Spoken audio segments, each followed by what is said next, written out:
Hello and welcome to Sports Update. Today we'll be looking at the latest sports news from around the region and beyond. I'm Aiden Richardson. We'll also look at the professional sports, as well as talk to a guest from the men's basketball team. I'm Emily Conley, and this is Sports Update on EU TV.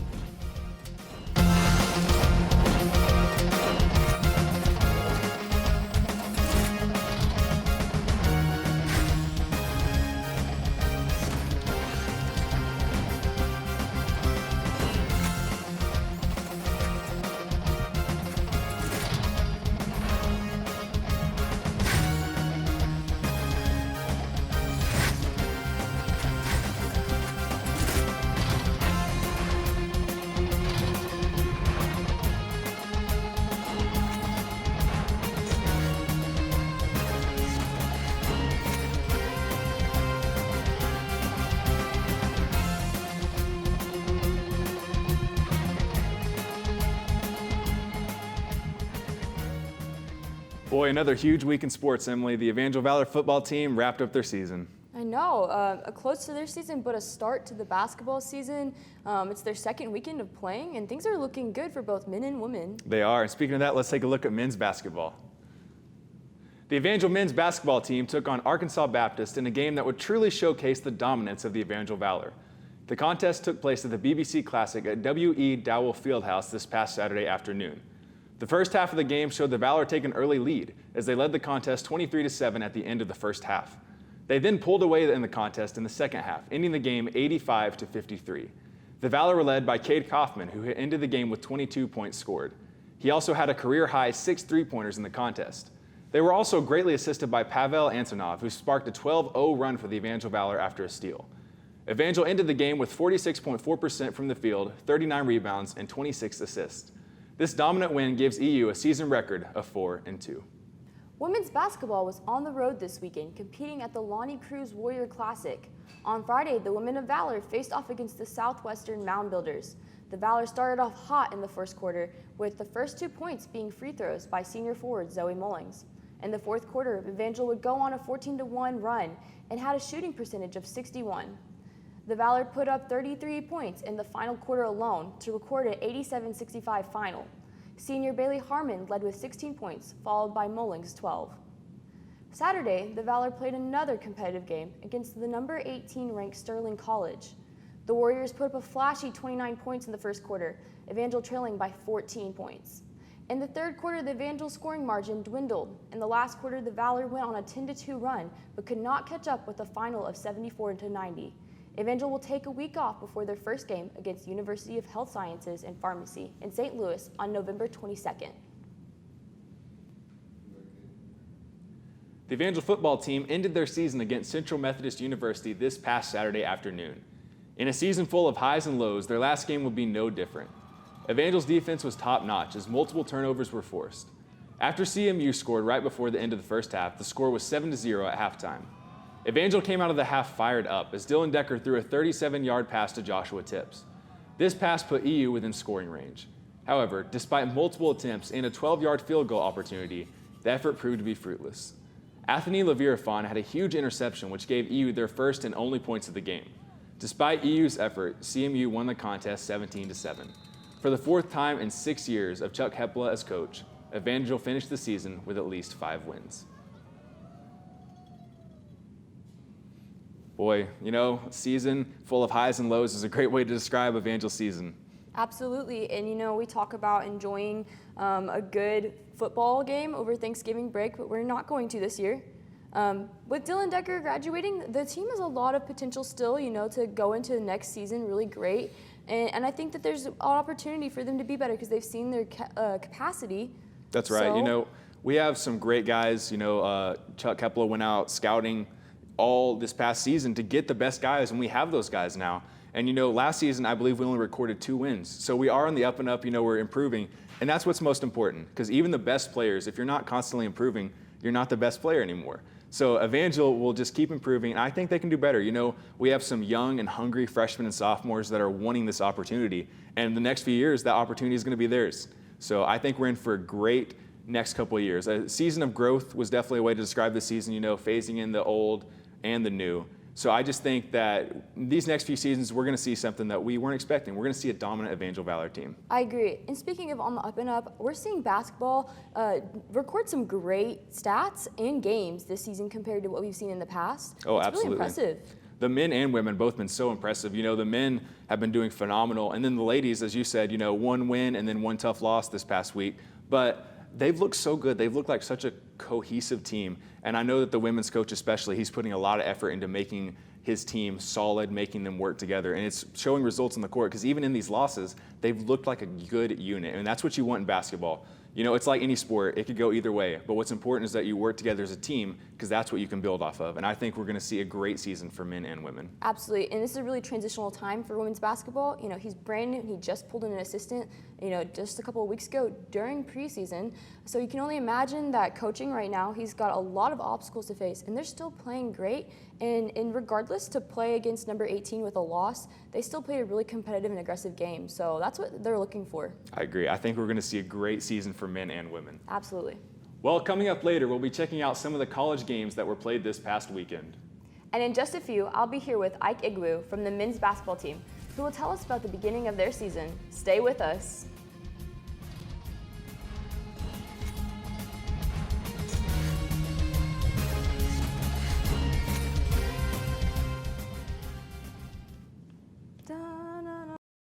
My kids put skis on as they were learning to walk.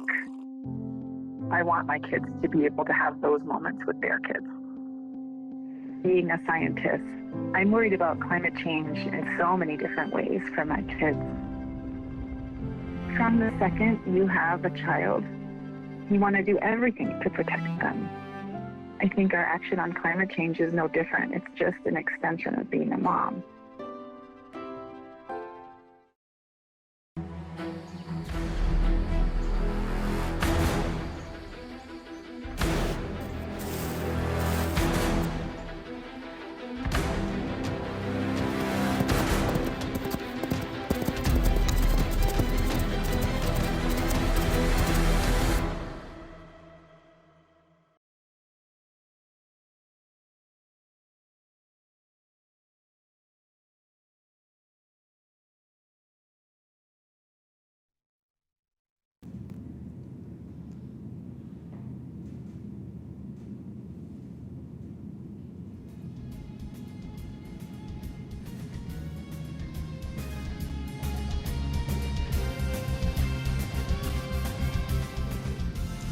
Welcome back to Sports Update. Here with us today is Ike Igwu from the men's basketball team to talk about the start of their season.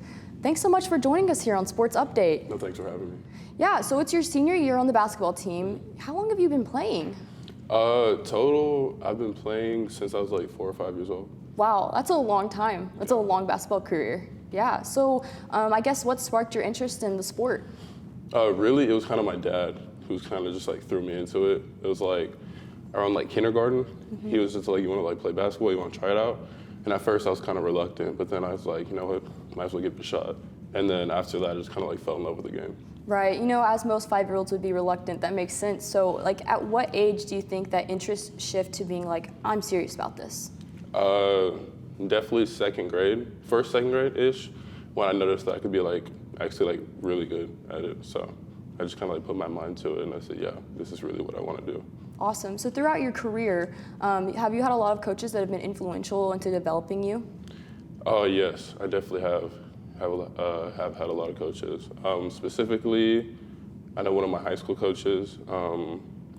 He was really, really hard on me, but like in the end result, it was always helpful. And then I have a couple like club coaches, AAU coaches, right, that were the same way, and they've like really influenced like how I am today on and off the court. Yeah. So coming into Evangel, this is here in Springfield, Missouri. How did you get here? What's the story? So, really interesting story. One of my AAU coaches, he went here way back. I can't remember exactly when, but it was just like maybe late 90 something. Mm-hmm. And so he had texted me. He said, hey, like I want you to go up to a visit over at Evangel. I said, where is it? He said, Springfield, Missouri. I said, okay, that's fine. So me and my dad, we took a visit up here, and I went to open gym, play with the players. And then Coach Jenkins, like, he evaluated how I played, and he said, yeah, like, you're really good. Like, I really want you here. So then I got the offer, and then I came over here.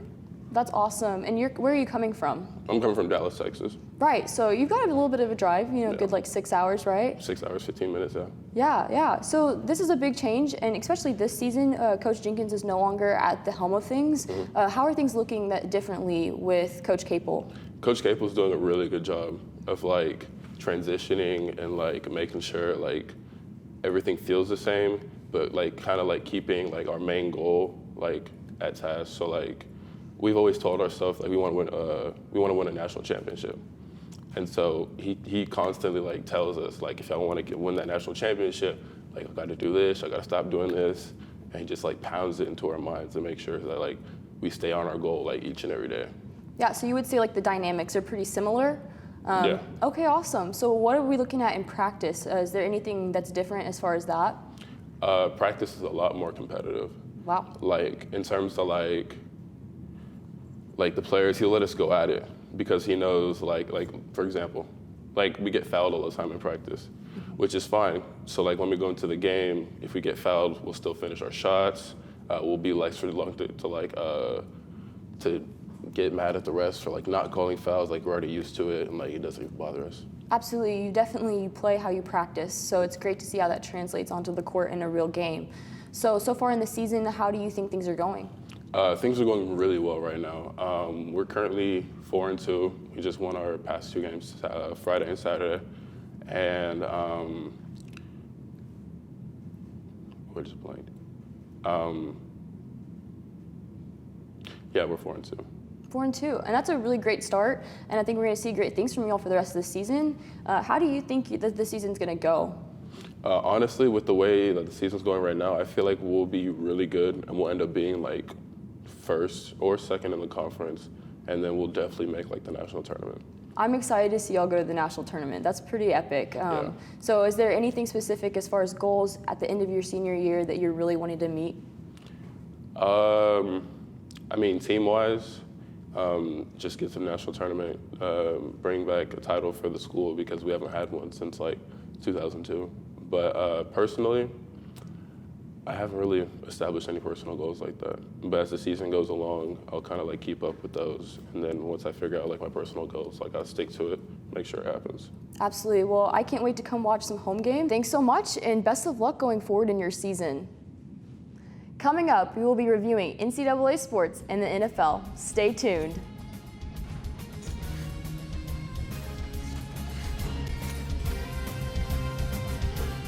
It's me.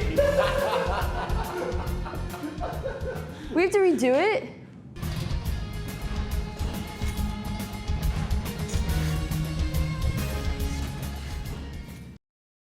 When times get dark, we can't see the help that's all around us. Let 211 be your guiding light for help with food, healthcare, and other resources. 211, how can I help you? Call 211 or visit 211.org. 211, get connected, get help.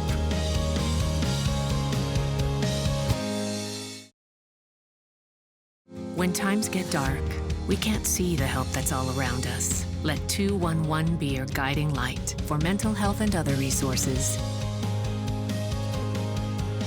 Call 211 or visit 211.org.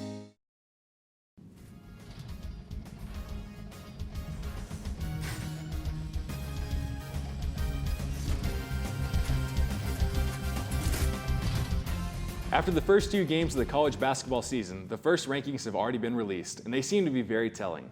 First, we must look at Baylor, who despite winning it all last season are sitting at number 9 in the rankings. Next, we have Gonzaga sitting atop at number 1, UCLA are close behind at number 2, and Kansas rounds out the top 3. Shockingly, Villanova has been ranked number 5, even in spite of their early season loss.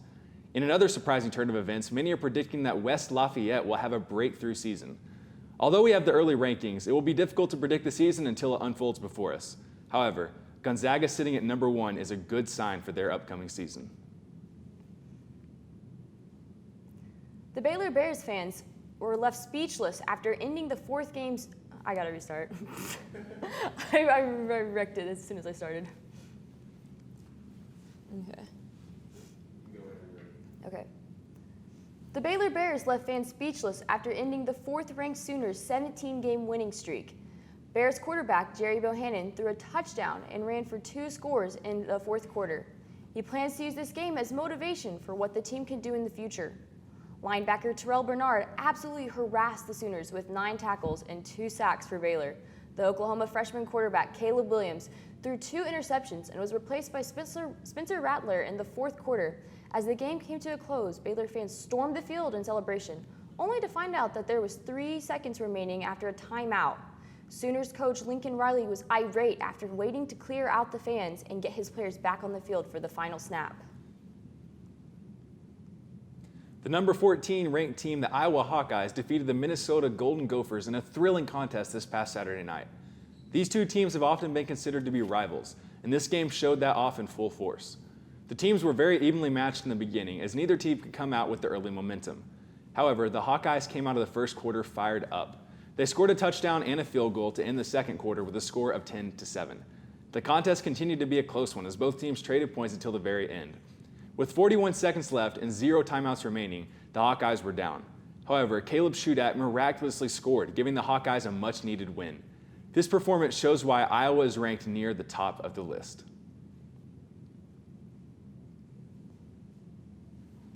Boy, you know, a huge week in college sports. We have the first college basketball rankings. That's huge. And then what happened with that Baylor game? Wow. I mean, I don't know what to say. They really came out and they shook the Sooners. It sounds like it. It sounds like it. And then you have the fans rushing the field.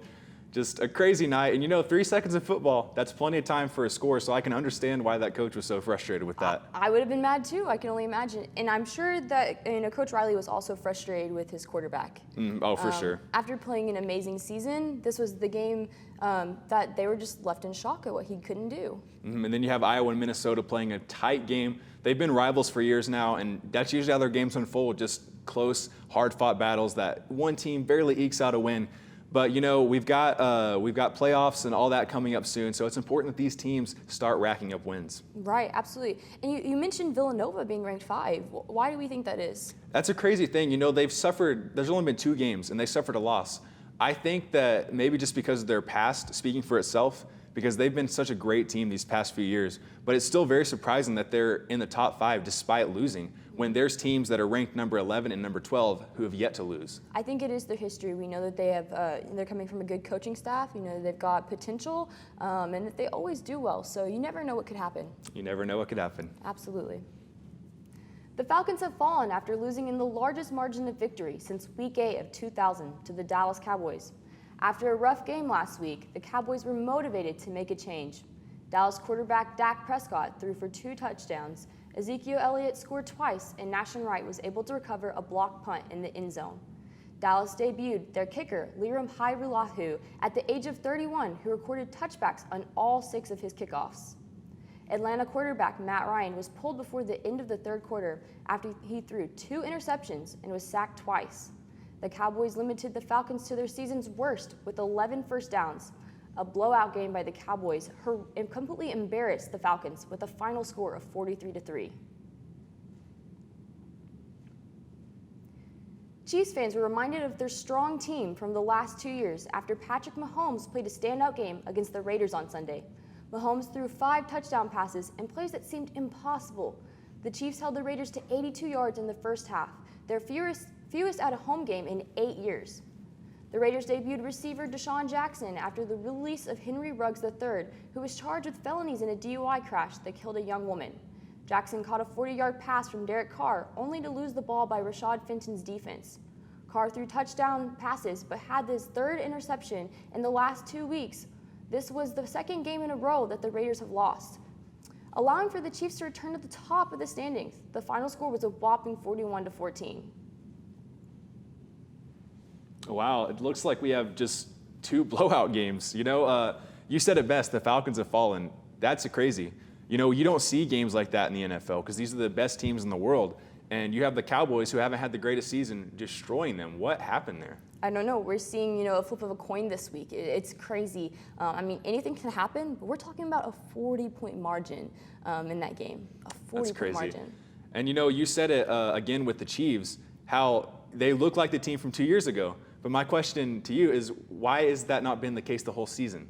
They went from being a dominant team in the first week to getting blown out in the second. Then they come back strong in the third, and then they lose in the fourth week. So just why can they not stay consistent? We've talked about it, and honestly, who knows what the answer is, right? Patrick Mahomes had a rough season, and maybe this is the switch. He's going to get back in his groove, and we're going to see good things for the rest of the season, and that's all we can hope for. In that game, the Chiefs started playing the best defense I've seen them play all year, and that's huge because that's been the Chiefs' biggest issue is a lack of defense in general. Zero defensive pressure, zero coverage, and so I think it's just very important that they focus on that because when they do, great things happen. They've got Patrick Mahomes. They've got these great running backs. Their offense is fine. It's just that defense that's killing them. And then, Monday Night Football, a huge loss. The Rams got absolutely destroyed by the 49ers in a shocking game, much like that Falcons game. You don't see games like that. You don't see teams get blown out. This is the Rams' first game with Odell Beckham Jr. He barely got any playing time. By the second quarter, it was already a blowout game. So just what happened there? I don't know. Why did he not play? That's the honest question. Is we're having these games where there's just the tides are turning. Something's on the water. It is. That we always say you never know what could happen, but truly, you never know what could happen in a game of football. Well, coming up next, we'll be announcing our Player of the Week. Stay tuned.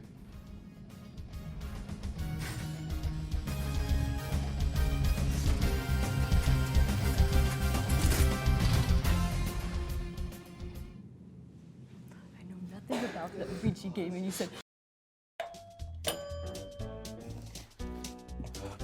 what a disaster. You're a disaster.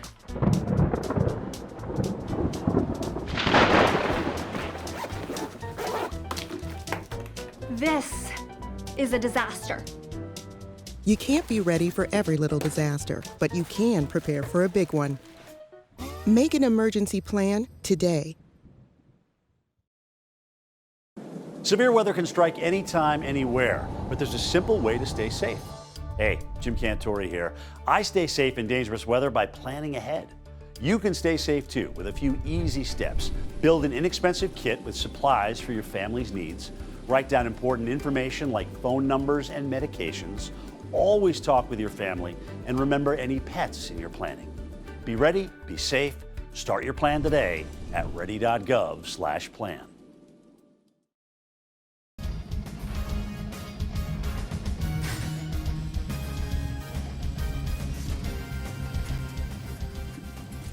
now for the Player of the Week, we highlight Josh Pritchett. Josh Pritchett poured home a season-high 23 points to lead the Evangel men's basketball team to an 83-76 victory over Columbia College in the opening game of the BBC Classic at W.E. Dowell Fieldhouse Friday afternoon. Congratulations, Josh. Now at this time, let's take a look at the upcoming games this week in Evangel.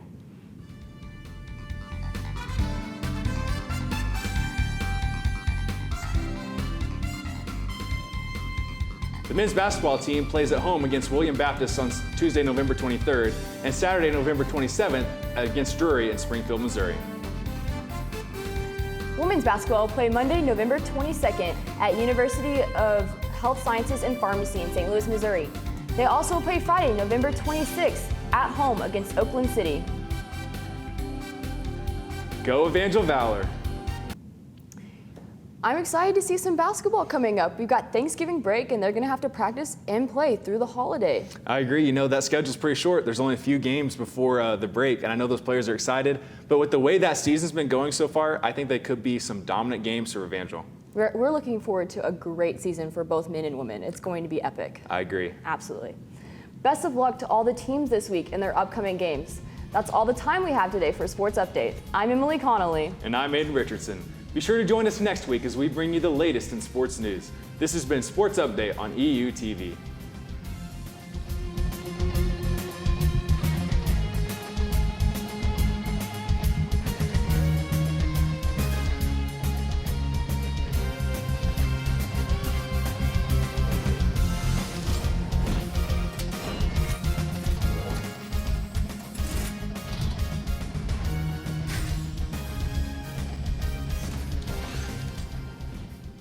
cam for and I just like punch